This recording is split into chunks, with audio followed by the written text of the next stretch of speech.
শুনেছি বাবা মায়ের ভালোবাসা হয় স্বার্থহীন, কিন্তু আমার বাবা মায়ের ভালোবাসার পিছনে আছে স্বার্থ, যেখানে তারা স্বার্থ ছাড়া কিছুই বুঝে না।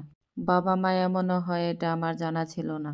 একটা মা কেমনে পারে এরকম ব্যবহার করতে, যে মা 10 মাস 10 দিন পেটে রাখে সেই সন্তানকে বড় করে লালন পালন করে। এখন মনে হয় এমন মায়ের ঘরে জন্ম নেওয়াটাও পাপ। এই কথাগুলো এমনি এমনি বলছি না, অনেক কষ্টের পরে কথাগুলো বলছি। হয়তোবা অনেকে শুনে বলবেন মা বাবার সম্বন্ধে কেউ এমন কথা বলে। কেউ বলে কিনা জানি না, কিন্তু আমি বলি। কেন বলি তা জানেন?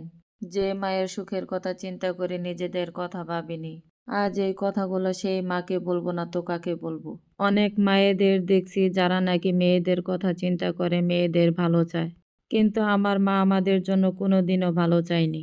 যদি তাই চাইতো তাহলে আজকে আমাদের জীবনটা এরকম হতো না। আমার মা আমাদের সাথে এরকম কেন করলো? আমরা মেয়ে বলে তাই?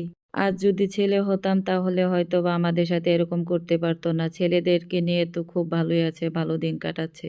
কিন্তু মা এটা একবারও ভাবলো না আমি এক সন্তানের ভালো করতে গিয়ে আরেক সন্তানের চোখে খারাপ হয়ে গেলাম।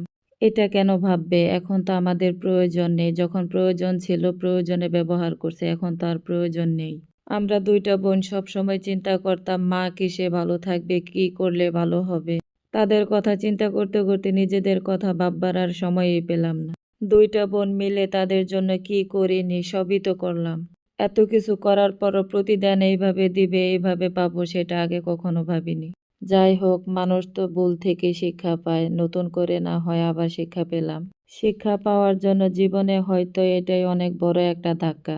আর এই ধাক্কা খেয়ে উঠে দাঁড়াতে হবে আর বোঝাতে হবে যে না, মানুষ বেইমানি করলেও আল্লাহ কখনো তার বান্দার সাথে বেইমানি করে না। জীবনে যদি ভালো কিছু করে থাকি তাহলে আল্লাহ এর প্রতিদান অবশ্যই দিবে।